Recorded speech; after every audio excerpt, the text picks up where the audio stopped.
하나님의 말씀을 보겠습니다. 하나님의 말씀은 룻기 1장 15절에서 22절까지 말씀입니다. 구약 성경 402쪽 전후로 있습니다. 다 같이 찾으셨으면 한 목소리로 하나님의 말씀을 함께 봉독하겠습니다.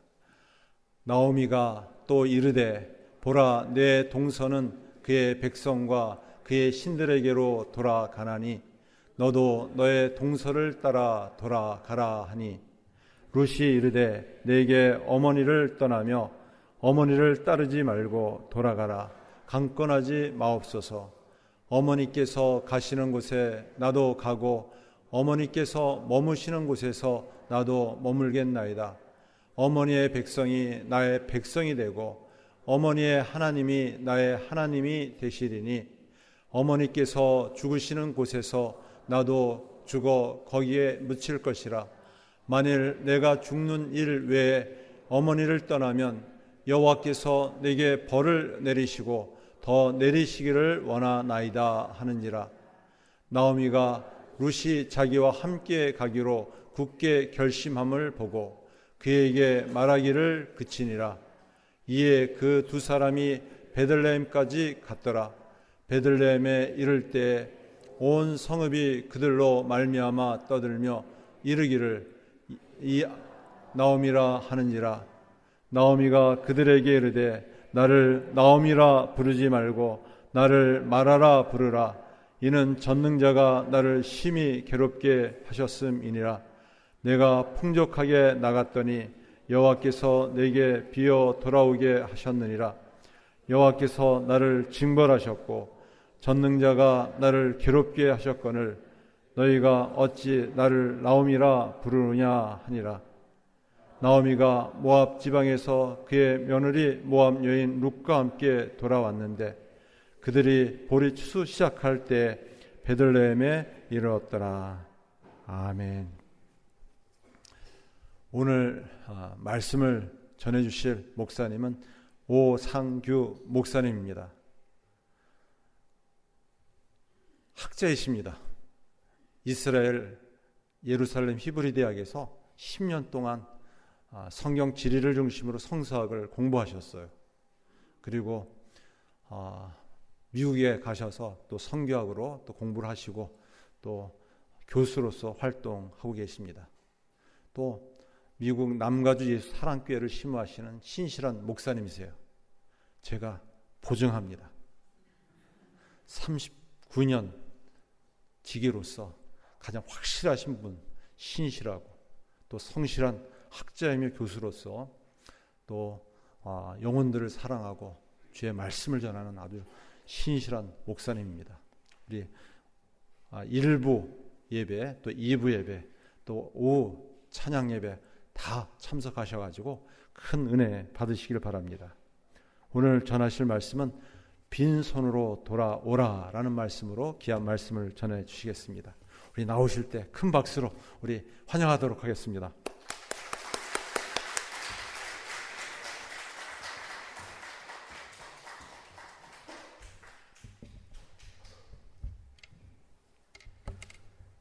네, 반갑습니다. 칭찬이 너무 가해가지고 이렇게 부족한 점을 불러주셔서 감사합니다. 제가 같은 우리 동문 목사님으로 존경하고 또 참 항상 신실한 목사님 교회에 이렇게 말씀을 전하게 됐고 또 여러분을 만나게 돼서 하나님께 감사를 드리고 또 허락해 주신 여러분들께 감사를 드립니다. 먼저 잠시 한번 기도드리고 말씀 보겠습니다. 하나님 감사합니다. 하나님께서 일찍이 몸된 교회를 하나님 이곳에 세우시고 그동안 하나님의 은혜의 날개 아래 품어주시며 크고 작은 일들 가운데서도 하나님 이곳에 하나님의 은총으로 지켜주셨음을 감사를 드립니다. 하나님 오늘 임직식을 앞두고 하나님 몸된 교회가 하나님의 신실하신 은혜를 간구하며 하나님의 그 손길을 하나님 바라보며 하나님 먼저 말씀으로 하나님 준비되게 하시니 감사합니다. 부족한 종을 성령으로 붙드시고 부족한 모습은 십자가대로 감추시고 오직 말씀만 나타내는 복된 시간 되게 하여 주옵소서. 감사하며 예수님의 이름으로 기도드리옵나이다. 아멘. 룻기는 이스라엘 절기 중에서 이제 오순절 때 읽는 그런 두루마리 성경입니다. 자, 이스라엘 성경이 두루마리로 되어 있는 성경도 있고 책으로 되어 있는 성경도 있는데 이 두루마리 성경은 5권이 있어요. 그 중에서 이 오순절 때에 이 두루마리 성경을 읽게 되는데 이때는 이제 오늘 본문의 말씀을 끝부분 보는 것과 마찬가지로 보리와 밀을 추수하고 있는 그런 시기에 감사하는 절기이기 때문에 이 룻기 말씀도 보리와 밀을 추수하는 그 시기와 관련이 있는 그런 말씀입니다. 그리고 룻기 첫 시작 구절에 사사들이 치리하던 때라는 이 말로 시작하게 됩니다. 그래서 룻기는 또한 사사기와 연관이 있는 그러한 말씀이에요. 그래서 사사기 여러분 마지막 구절이 무슨 말씀인지 혹시 기억하시는 분들이 계실지 모르겠는데요. 사사기 21장 15절 말씀을 보게 되면 이렇습니다. 그때에 이스라엘에 왕이 없으므로 사람이 각기 자기의 소견에 옳은 대로 행하였더라. 그러고 난 다음에 오늘 본문 룻기 1장 1절에서는 사사들이 치리하는 때에 그 땅에 흉년이 있었다라고 이렇게 말씀합니다. 그러니까 사사시대 때에 흉년이 있었다라고 하는 이 말이 상당히 의미가 있다라는 그런 이야기죠. 중동 지역에 흉년이 드는 것은 자주 있었던 그런 일입니다. 그런데 흉년이 사람들이 각기 자기 소견에 옳은 대로 행하는 바로 그때에, 바로 그 사사기 시대 때에 흉년이 되었다고 하는 것은 우리에게 무엇인가를 말씀해 주고자 하는 그런 의미가 들어있다고 생각하지 않으십니까? 흉년이 이스라엘 전역에 또한 걸쳐 있었겠지만은 오늘 성경은 그 땅이 어떤 땅인가 하면은 베들레헴 땅에 흉년이 있었다라고 지명하여서 말씀해 주고 있습니다. 여러분 베들레헴 무슨 뜻인지 아시죠? 베틀레헴 하게 되게 되면은 떡집, 그죠? 이스라엘은 빵을 주식을 하게 되니까 빵집이다 이렇게 우리가 이해할 수가 있겠습니다. 여러분 빵 좋아하십니까? 예, 미국 사는 저희는 미국에서 사니까 빵만 먹겠다 생각하지 있지만 빵만 먹는 것은 아니고 미국도 다 밥 먹고 김치 먹고 합니다. 근데 이제 아침에 주로 빵을 많이 먹죠. 미국에 가게 되면 이제 빵집이 하나 있는데요. 그 빵집 중에서 포토스라고 하는 빵집이 있는데 아주 유명한 빵집이에요. 너무 맛있어가지고 일찍 가가지고 줄 서지 않으면 그 빵을 살 수가 없어요. 그래서 빵 가게 문이 열기 전에 사람들이 길을 아주 길게 늘어서 있다가 빵을 사게 되는데 조금 늦으면 빵이 다 솔드아웃 돼서 없습니다. 그럼 빵을 못 사게 되죠. 이렇게 빵을 못 사게 되더라도 이 집은 빵이 너무 맛있기 때문에 빵을 못 사는 거예요. 그럼 그 다음날 조금 더 일찍 와가지고 줄을 서는 빵을 살 수가 있습니다. 그런데 밀가루가 없어서 지금 중동에 전쟁이 있잖아요. 하마스와 이스라엘 전쟁이 있는데 그렇게 전쟁이 나서 빵을 구할 수가 없고 밀가루가 없어서 빵을 살 수가 없다, 빵을 만들 수가 없다고 한다면 그것은 슬픈 일이죠. 내일 일찍 와도 모레 아침 일찍 밤새워 줄을 서도 빵을 구할 수가 없다라는 것입니다. 그래서 유다 베들레헴에 사는 한 사람이 그 아내와 두 아들을 데리고 그것을 떠나서 모압 지방으로 건너가 거류하게 되었습니다. 여기서 거류한다고 하는 이야기는요, 오래 머문다는 이야기가 아니라 잠시 가서 머무겠다라는 그런 생각이에요. 빵 사러 갔으니까 오래 있겠다 생각이 없었겠죠. 그런데 빵 사러 갔는데 그곳에서 10년을 살았어요.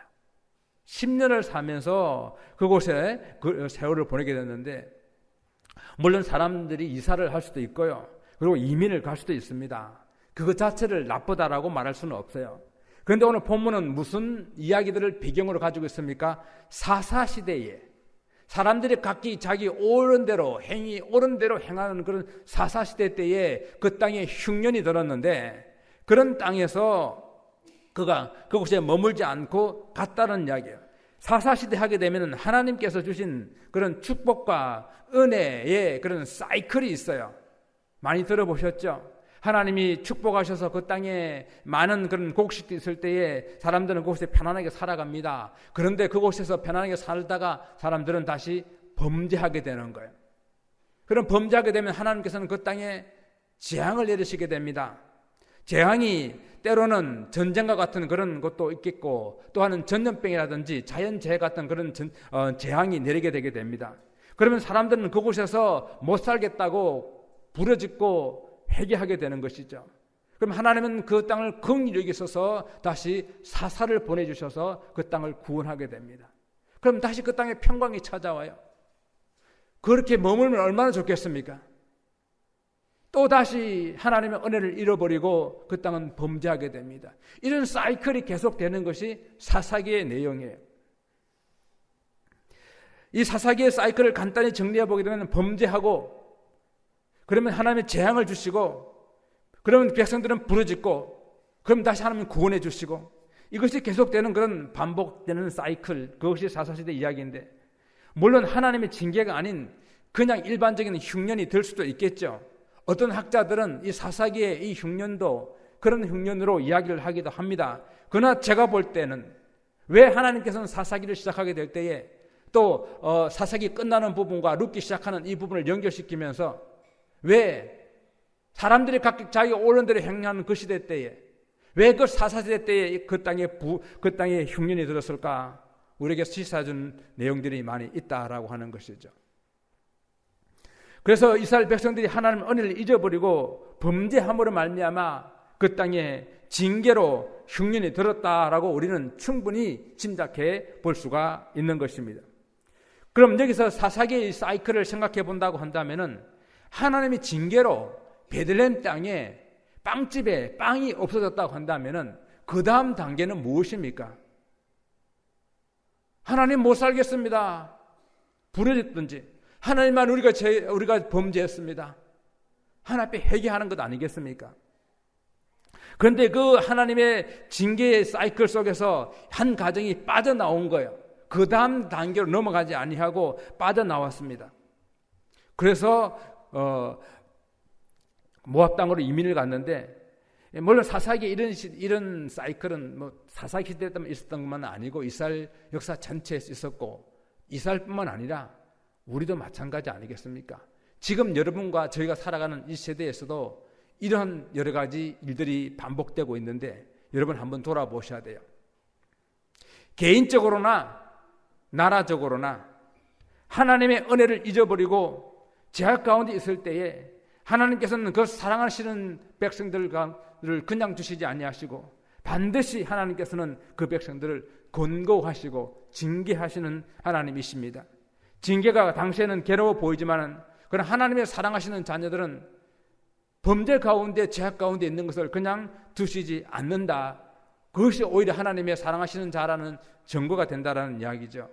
사랑하는 성도 여러분, 오늘 우리가 살아가는 이 시대를 돌아보시면서 우리의 가정은 어떠한가, 또 우리의 교회는 어떠한가, 또 우리가 함께 살아가고 있는 이 나라는 어떠한가 돌아볼 수 있어야 됩니다. 하나님의 사람이라고 하는 것은요, 고난이나 고통이 찾아오게 될 때에 보통 세상 사람들처럼 함께 그냥 불평하고 원망하는 것이 아니라 하나님께서 왜 이 땅에 이런 고통을 주셨는가? 하나님께서 왜 우리 교회에 이런 어려움을 주셨는가?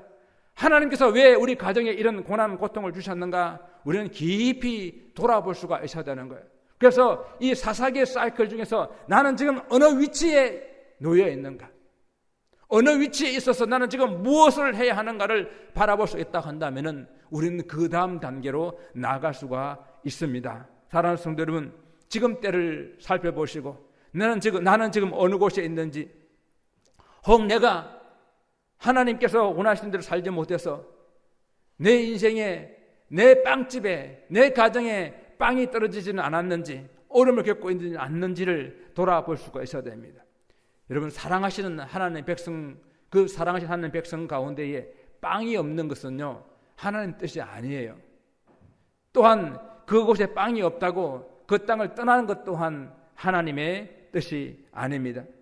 베들레헴의 흉년이 들어서 베들레헴에 들었을 때 베들레헴의 그 문제를 함께 끌어안고 그리고 하나님 앞으로 나와 부르짖어야 할 하나님의 사람, 그 이름도 엘리멜렉이잖아요. 하나님이 나의 왕이시다라고 고백하는 그런 이름을 가진 가정이잖아요. 그 가정이 그 자기 가족을 이끌고 모압 땅으로 건너갑니다. 범죄한 백성을 향하여 하나님께 주시는 그런 징계는 그 백성들을 사랑하기 때문이거든요.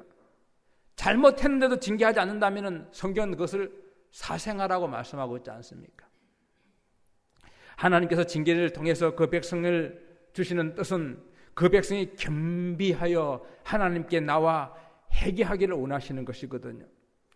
역대하 7장 14절의 말씀을 보게 되면 내 이름으로 일컫는 내 백성이 그 악한 길에서 떠나 스스로 겸비하고 기도하여 내 얼굴을 구하면 내가 하늘에서 듣고 그 죄를 사하고 그 땅을 고칠지라. 할렐루야. 하나님 앞에 겸비한 모습으로 나아가 회개하기를 원하시는 하나님 뜻이 있거든요. 그런데 하나님의 징계를 피해 다른 이방인의 땅으로 가게 되면 그 하나님의 징계가 없어집니까? 하나님을 피할 수 있다고 생각하는 그것 자체가 어리석다라는 것입니다. 그런데 이 아비멜렉의 가족이 모압 땅으로 피해 들어갔습니다. 옛날이나 지금이나 이민 가서 사는 것은 결코 쉬운 일이 아니에요. 모든 것을 다 다시 새롭게 시작해야 됩니다. 어떤 때는 고국에서 가지고 있었던 모든 지위라든지 신분, 명예도 다 내려놓고 밑바닥에서부터 새로 출발해야 되는 그런 경우들이 많이 있습니다. 이제 미국에 한 17년 살았는데요. 먼저 오신 분들이 항상 내가 올 때는 말이야 이런 이야기를 자주 하세요. 100불 가지고 왔다. 단 한 푼도 못 가지고 왔다. 그렇게 미국 들어와가지고 한국에서는 대기업에 다녔거나 아니면 전문직에 종사하거나 또 이런 일들을 하셨던 분들인데 미국 와서는 수영장 청소, 페인팅 하는 것들, 마켓이나 식당에서 종사하고 뭐 식당에 접시 닦고 하는 일들을 하신 분들이 많으세요. 그분들 중에서는 그 어려운 시간들을, 고난의 시간들을 잘 견뎌내어서 성공한 분들도 계시지만은 그래도 내가 한국에는 이런 사람이 있는데 그 고난의 시간들을 겪지 못하고 이겨내지 못하고 낙심자절하여 실패하신 분들도 많이 있어요.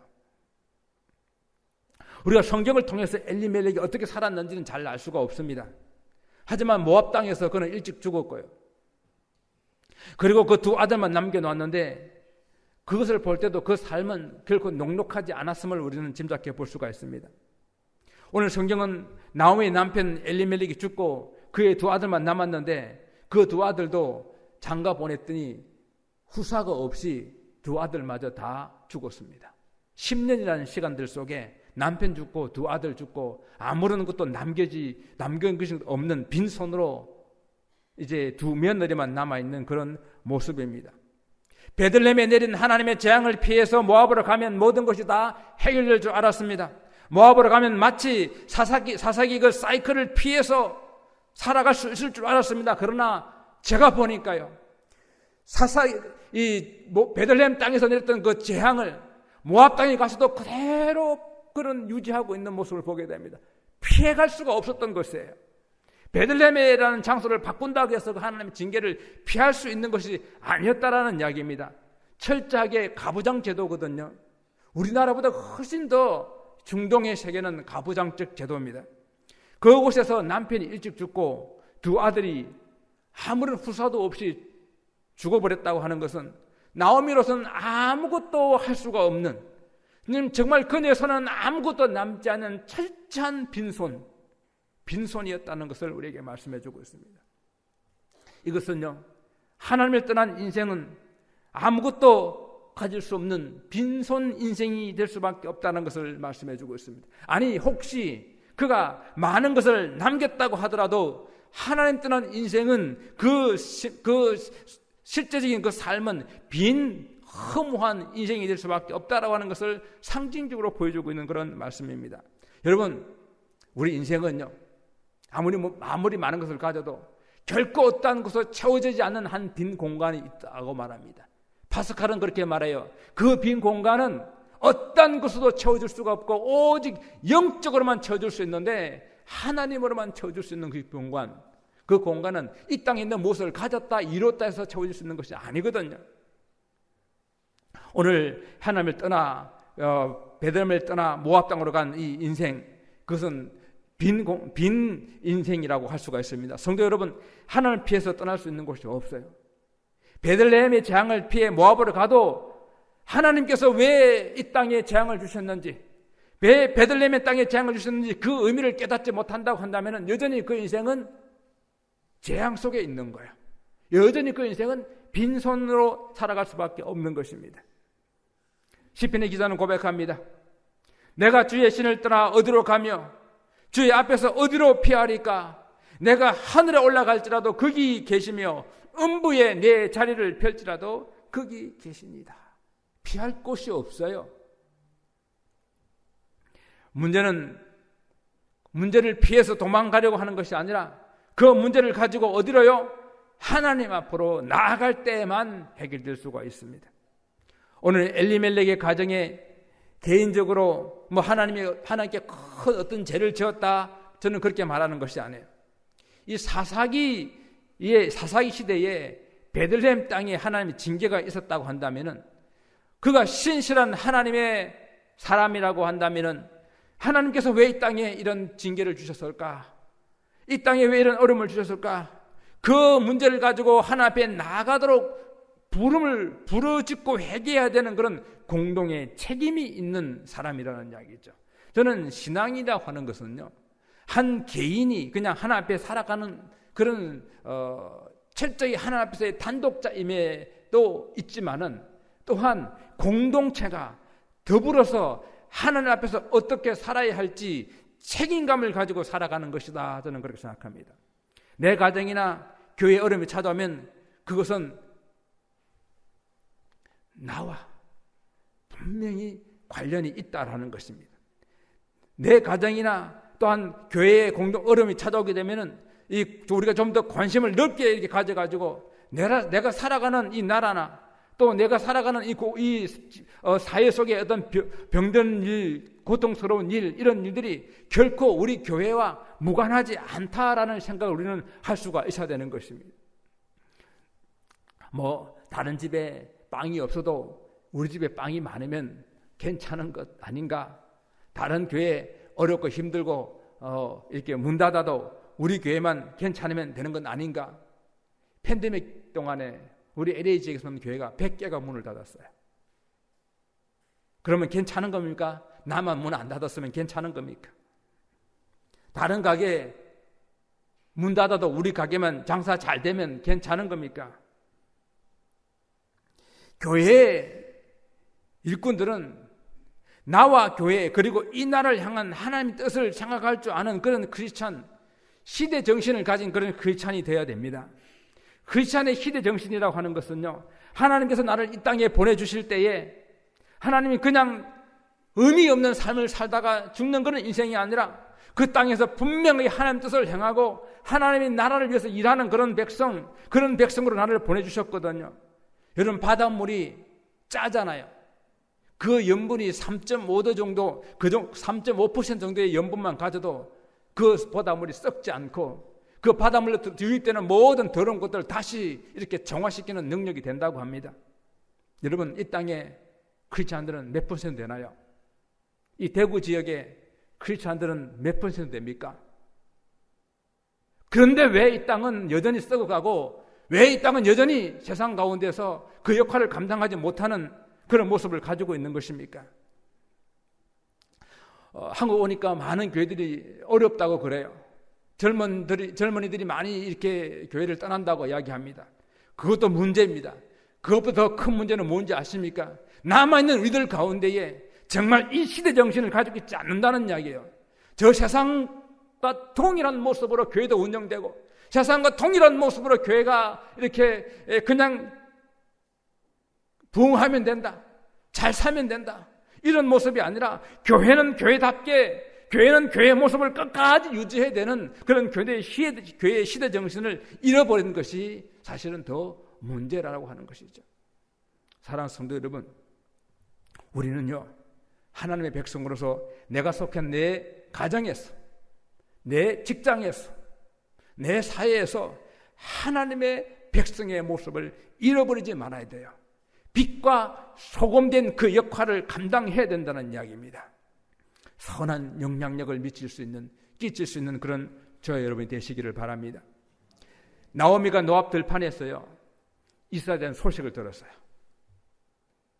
하나님께서 자기 백성들을 돌보시사 그들에게 양식을 주셨다라는 말씀이에요. 다시 말해서 빵집에 다시 빵이 생겼습니다. 하나님의 징계로 고난 가운데 있었던 그 백성들이 하나님의 돌보심을 받았다고 한다면 그 사사기의 사이클에서 어느 단계로 넘어간 겁니까? 부르짖고 회개했다는 거 아닙니까?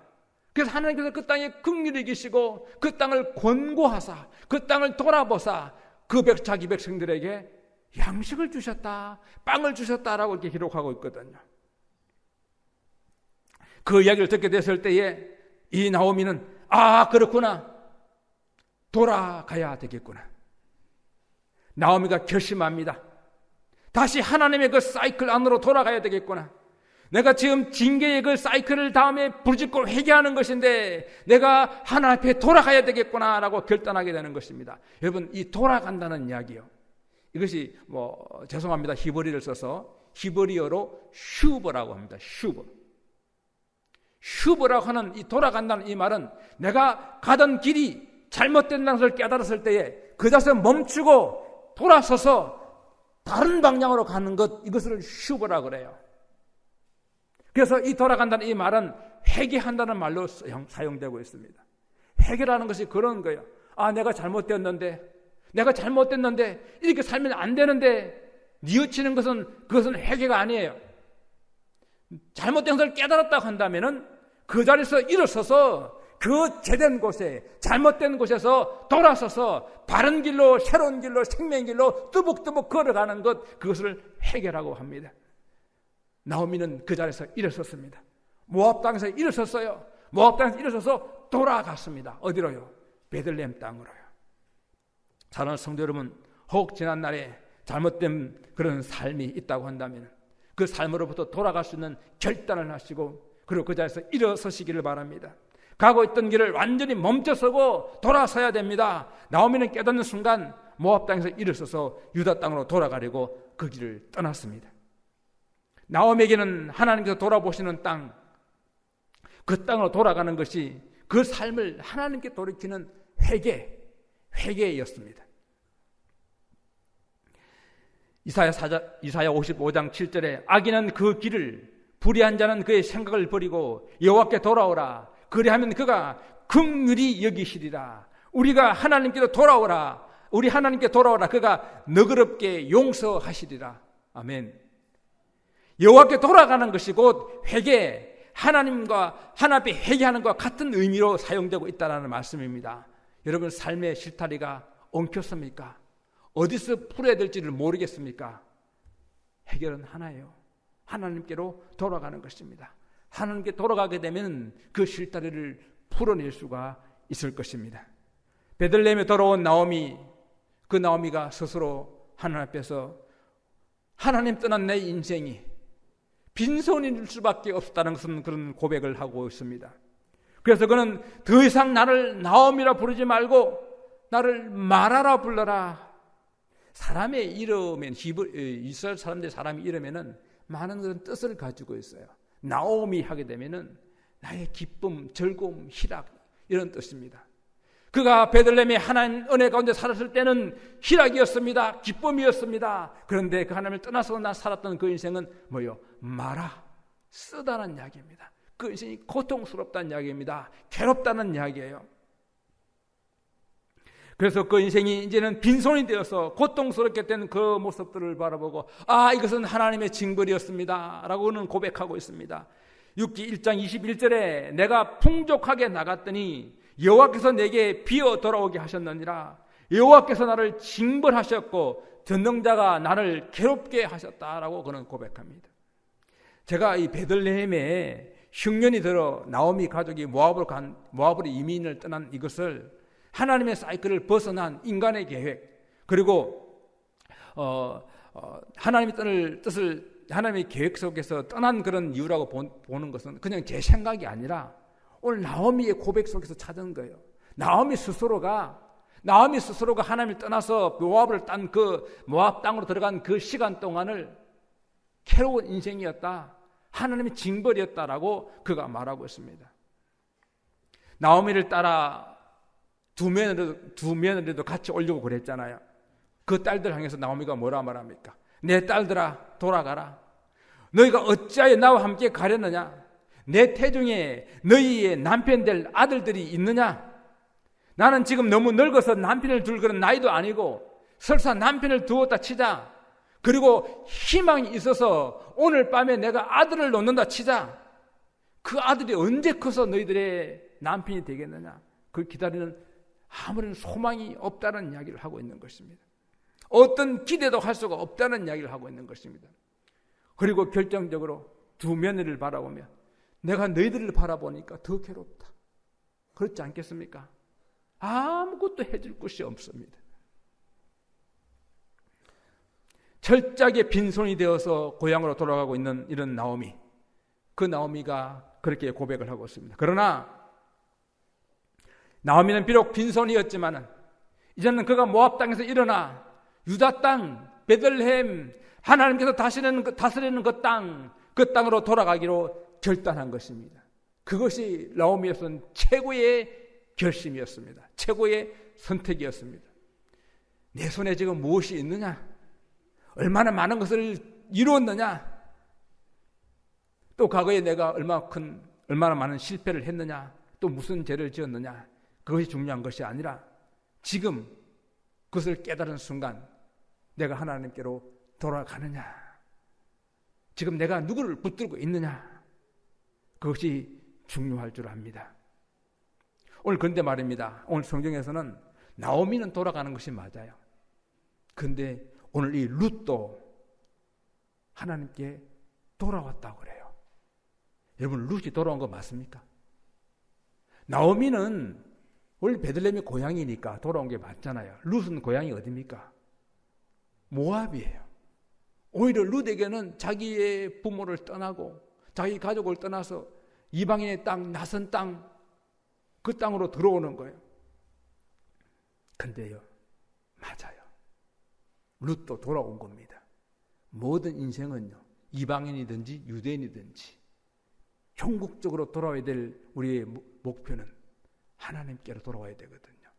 하나님을 믿다가 떠난 인생이든 하나님을 믿지 않는 인생이든 모두가 돌아와야 할 그곳은 하나님께로 돌아와야 하는 것입니다. 그래서 오늘 이 두 여인은 정말 그 손에 아무것도 없지만 빈손이지만은 빈손 들고 하나님께로 돌아왔습니다. 지금 여러분들의 손에는 무엇이 들려 있습니까? 혹 여러분들 중에 빈손은 없습니까? 수고하고 애썼는데 새벽부터 아침까지 밤까지 땀 흘리고 수고하였는데 아무것도 이룬 것이 없는 그런 빈손은 아니십니까? 한 인생을 돌아보고 이제는 60, 70, 80이 되었는데 돌아보니까 내가 가진 것이, 내가 이룬 것이 없는 그런 빈손이라고 느껴지시는 분은 안 계십니까? 여러분, 예수님의 제자 베드로는요, 밤이 맞도록 그물을 내리고 또 그물을 내렸지만 한 마리도 잡지 못한 허무한 아침이 있었어요. 그러나 그때에, 그날에, 그 허무한 날에 누구를 만났습니까? 우리 주님을 만났습니다. 우리 인생이 빈손일 때에, 빈 그물을 맞이했을 때에 그때 자기를 돌아볼 수가 있고 그때에 주님을 만날 수 있는 기회가 있다는 사실입니다. 손에 무엇이 가득 찬 그런 인생들은요, 그 손에 가득 찬 것 때문에 주님을 만날 수가 없어요. 주님을 바라볼 수가 없습니다. 주님 앞에 들 손이 없는 거예요. 여러분, 빈손일 때에, 내가 정말 빈손이라고 느낄 때에 우리는 그때 하나님 앞에 두 손을 번쩍 들 수가 있습니다.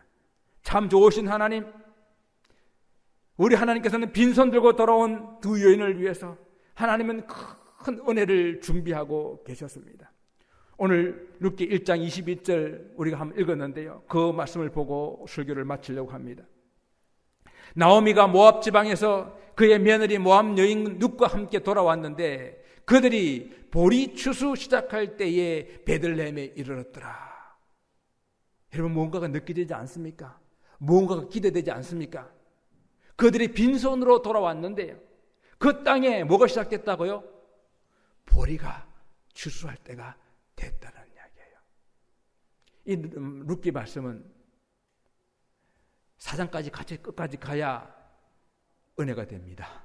그러니까 오늘 여러분이 1부에 오셨지만 또 2부에도 같이 연결되는 여러분 그 영화 같은 거 보게 되면 있죠. 다음 편에 계속 이런 게 있지 않습니까? 2부 그리고 오후까지 연결돼야 룻기에서 이 말씀을 하시는구나 깨달을 수가 있습니다. 그래서 같이 2부에 또 오후 예배 같이 참석하셔서 하나님께서 빈손 들고 온 이 인생 어떻게 그 빈손을 채우시는지, 어떻게 하나님 역사하시는지 함께 살펴보았으면 좋겠습니다. 우리 좋으신 하나님, 결코 실수가 없으신 하나님, 그 하나님께서 이 빈손 들고 온 두 여인을 위해서 준비해 주신 것이 있습니다.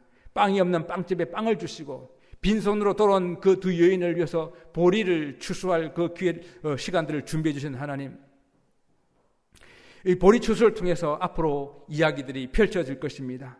결코 빈틈이 없어서요, 결코 실수가 없으신 우리 하나님께서 이번 집회 기간 동안에 오늘 이 하루 주실 주님의 그 은혜를 함께 기대하면서 여러분 한 분 한 분에게 정말 또한 이 임직식을 앞두고 있는 이 교회를 향한 하나님 뜻이 무엇인지를 함께 이렇게 느끼고 또 축복을 받는 그런 귀한 시간 되기를 바랍니다. 빈손 들고 돌아올 수 있고, 정말 또 빈손이기 때문에 돌아올 수 있고, 그 빈손에 하나님께서 어떻게 채워주시는지 함께 느낄 수 있는 그런 귀한 시간 되시기를 주님 이름으로 축원을 드립니다. 기도하겠습니다. 아버지 하나님, 감사합니다. 하나님 떠난 인생, 하나님을 알지 못하는 인생, 그 모든 인생은 빈손입니다. 하나님, 그 빈손이지만 하나님께 돌아올 수 있도록 결단하고 결심하고 선택할 수 있는 귀한 은혜를 주신다면 그것 또한 얼마나 큰 하나님의 은혜인지 깨닫는 시간 되기를 원합니다. 여기 사랑하는 귀한 성도님들 한 분 한 분, 아버지 하나님 지금까지 주신 은혜를 헤아리며 또한 돌아보며 하나님 그 은혜 속에서 받은 은혜를 어떻게 또한 우리가 가지고 살아가야 할지 깨닫는 시간 되게 하시고, 혹 아버지 하나님 내가 빈손이구나 하고 느껴지는 그런 분들이 있다 하더라도 하나님 앞에 다시 하나님 두 손 들게 될 때에 채워지는 역사, 하나님께서 함께 하시는 역사, 하나님이 놀라운 것들로 채우는 그 역사를 경험할 수 있는 복된 시간 될 수 있도록 요 하나님 축복하여 주옵소서. 감사하며 예수님의 이름으로 기도드리옵나이다. 아멘.